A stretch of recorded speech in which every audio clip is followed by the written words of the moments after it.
Hello guys, welcome back to my YouTube channel right way. आज के इस video में हम लोग कुछ ऐसे इडियम्स और फ्रेजेस के बारे में बात करेंगे जो 2019 के सीजीएल एग्ज़ाम में पूछे गए थे। इन इडियम्स और फ्रेजेस को हम लोग एक ट्रिक के हेल्प से याद करेंगे, जिससे आपको ये सब याद इसी वीडियो में हो जाएगा और बाहर से आपको कोई मेहनत करने की कोई ज़रूरत नहीं है। तो चलिए हम लोग देखते हैं कि आज के इस वीडियो में हमारे पास क्या इडियम्स और फ्रेजेस है। तो जो पहला हम लोग का इडियम्स है वो है टू टेक फ्रेंच लीव, जिसका मतलब होता है बिना कारण या बिना सूचना दिए छुट्टी पर जाना। इसके 4 ऑप्शन दिए हुए हैं। ए नंबर में जो ऑप्शन है वो है वेलकम द होस्ट, मतलब होस्ट का वेलकम करना। बी नंबर में है एक्नॉलेज द होस्ट, इसका मतलब होता है मेज़बान को स्वीकार करना।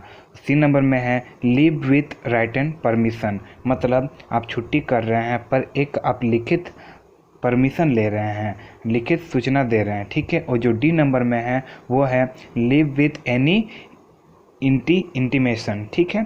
तो चलिए देखते हैं कि इसका सही आंसर क्या होता है। तो इसका जो सही आंसर है वो है D, live without any intimation, ठीक है। क्योंकि आप कोई भी इंटीमेशन मतलब कोई भी आप सूचना नहीं देते हैं और आप लिव कर जाते हैं, तो ठीक है, इसका आंसर होगा D, live without any intimation, ठीक। तो चलिए अब आगे के वर्ड को देखते हैं। आगे के जो वर्ड है, देखिए आप इसको कैसे याद रख सकते हैं।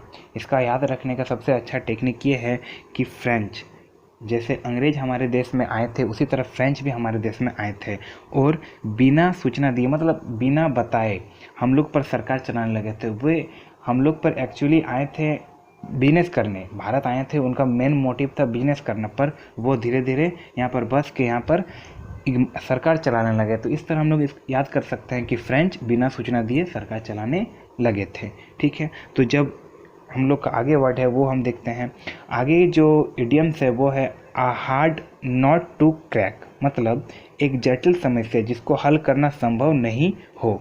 इसका भी 4 ऑप्शन दिया हुआ है। क्या क्या है चलिए देखते हैं। फर्स्ट नंबर में जो ऑप्शन है वो है इजली इनकरेज्ड, ठीक है। जो आपका बी नंबर इजली इनकरेज्ड, इसका मतलब होता है आसानी से प्रोत्साहित करना, ठीक है। बी नंबर में जो है वो है इजली डिसअपॉइंटेड, मतलब आसानी से नाराज, ठीक। सी नंबर में जो है वो है अ डिफ़िकल्ट प्रॉब्लम, मतलब एक डिफ़िकल्ट समस्या, ठीक। और जो डी नंबर में है वो है नॉट रेस्ट्रेंट, मतलब संयमित नहीं होना, ठीक। तो चलिए देखते हैं इसका आंसर क्या होगा। तो इसका जो आंसर होगा वो होगा ऑप्शन सी, मतलब अ डिफ़िकल्ट प्रॉब्लम। तो इसको भी याद करने का हम लोग के पास एक ट्रिक है, तो चलिए देखते हैं ये ट्रिक क्या है। ये ट्रिक है हार्ड, मतलब जटिल प्रॉब्लम को क्रैक करना काफ़ी डिफ़िकल्ट होता है, ठीक है। आप देखिए इसको ऐसे याद कर सकते हैं, आ हार्ड नॉट टू क्रैक। यहाँ आपको इडियम से हार्ड मिल रहा है और अ डिफ़िकल्ट प्रॉब्लम, यहाँ से आपको डिफ़िकल्ट मिल रहा है और प्रॉब्लम मिल रहा है। इसी तरह से आप इसको मतलब थोड़ा अपना दिमाग में बैठा के रख सकते हैं, याद करके क्या कर सकते हैं। और अगर आप लोग को भी अगर लगता है कि इससे कोई अच्छा ट्रिक बन सकता है तो आप लोग ज़रूर कमेंट बॉक्स में कमेंट करें।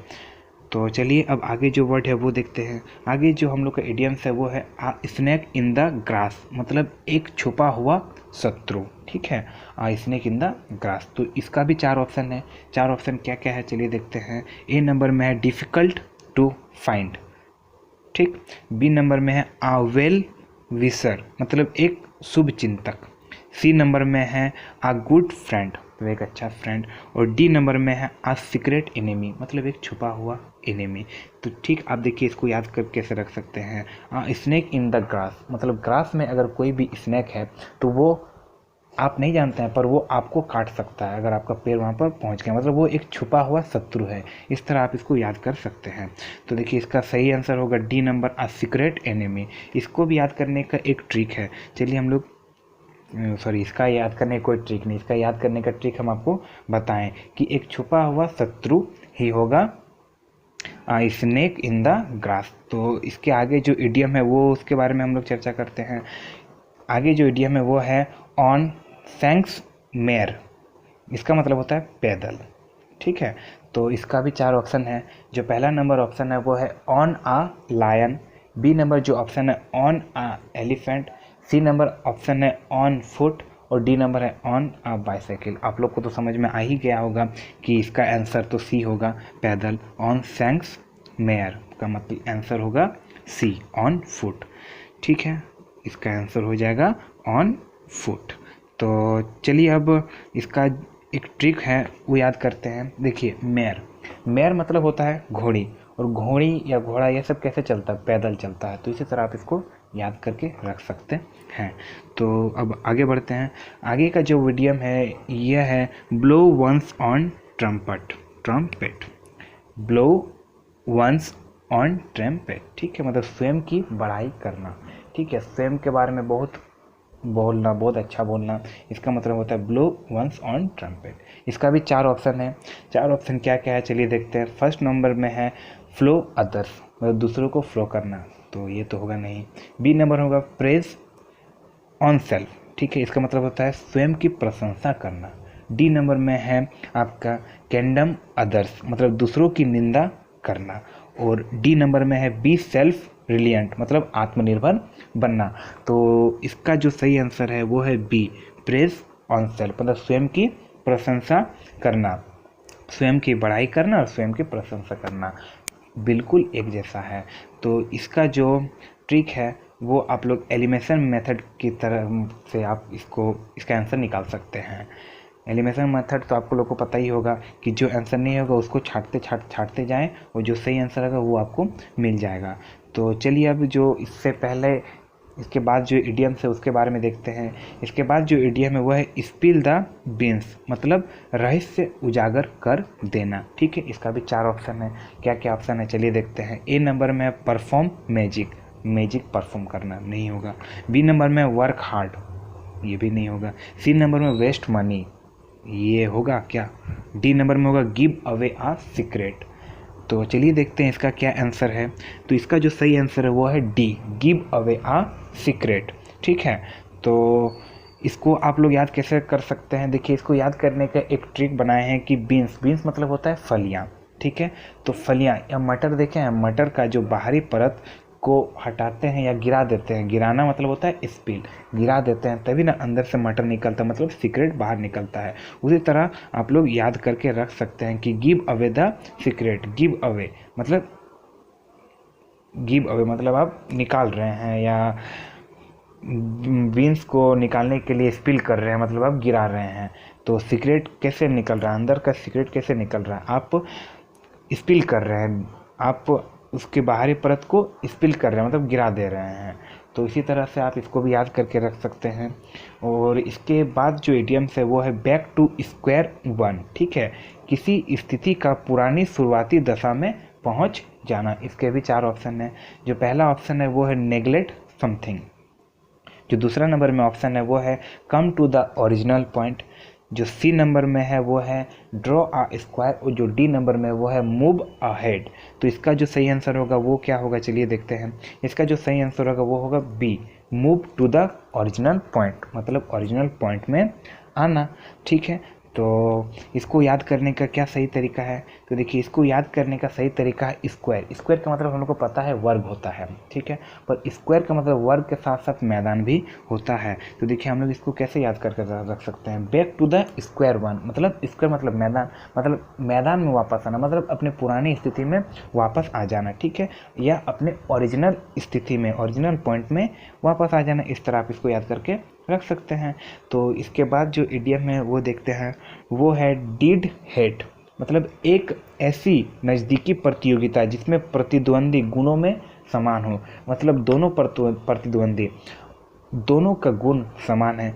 तो इसका इडियम्स क्या होगा। तो ये इसका भी 4 ऑप्शन दिया हुआ है। जो पहला नंबर ऑप्शन वो है close contest that end in a tie. इसका मतलब होता है करीबी मुकाबला जो बराबरी पर ख़त्म होता है। बी नंबर में जो ऑप्शन है वो है strong opposition to one's ideas, मतलब किसी के विचारों का कड़ा विरोध करना। ठीक है। सी नंबर में जो ऑप्शन दिया हुआ है वो है a deadly blast of hot air. इसका मतलब होता है गर्म हवा का एक घातक विस्फोट। और जो लास्ट डी ऑप्शन दिया हुआ है वो है अ स्ट्रॉन्ग हीट वेव, मतलब एक स्ट्रॉन्ग गर्मी की लहर। ठीक है, तो इसका क्या सही आंसर होगा, तो चलिए देखते हैं। इसका जो सही आंसर होगा वो होगा A, close contest that end in a tie. ठीक है, अब इसको ऐसे समझ सकते हैं कि अगर प्रतिद्वंदी के गुण समान हैं तो लास्ट में रिजल्ट क्या मिलेगा, वो टाई हो जाएगा। लास्ट में रिजल्ट हम लोग को क्या मिलेगा, वो टाई हो जाएगा एग्ज़ाम, और ज़्यादा से ज़्यादा क्या होगा। ठीक है, तो इसको याद करके हम कैसे याद करके रख सकते हैं, आप लोग के लिए, ये आप लोग के लिए है। आप लोग बताइए कि इसको हम लोग कैसे याद करके रख सकते हैं। तो चलिए आगे जो इडियम है उसके बारे में चर्चा करते हैं। आगे जो इडियम है वो है टू थ्रो अ फिट, मतलब नाराज़गी प्रकट करना। इसका जो फर्स्ट ऑप्शन है वो है बिकम अनकॉन्शियस। ठीक है, मतलब बेहोश हो जाना। ठीक, जो बी नंबर में ऑप्शन है वो है आपका कॉजन समवन अबाउट फिटनेस, मतलब फिटनेस के बारे में किसी को सावधान करना। ठीक है, एक्सप्रेस एक्सट्रीम एंगर, मतलब बहुत ज़्यादा गुस्सा दिखाना। ठीक है, फेंट एंड फॉल डाउन। ठीक है, इसका मतलब होता है बेहोश होकर गिर जाना। तो चलिए देखते हैं इसका सही आंसर क्या है। तो इसका जो सही आंसर है वो है एक्सप्रेस एक्सट्रीम एंगर। ठीक है, to throw a fit, to throw a fit का सही आंसर क्या होगा, एक्सप्रेस एक्सट्रीमली एंगर। ठीक है, एक्सप्रेस एक्सट्रीमली एंगर। तो चलिए देखते हैं इसको आप कैसे याद करके रख सकते हैं। इसको भी एक ट्रिक के हेल्प से आप याद कर सकते हैं। देखिए, थ्रो, थ्रो मतलब होता है फेंकना। इडियम सम में हम लोग का थ्रो है। ठीक है, तो थ्रो मतलब होता है फेंकना, और फेंकते हैं हम लोग कब, जब हम लोग एंगर होते हैं, मतलब जब हम लोग गुस्सा में होते हैं तब हम लोग किसी चीज़ को गुस्सा में फेंक देते हैं।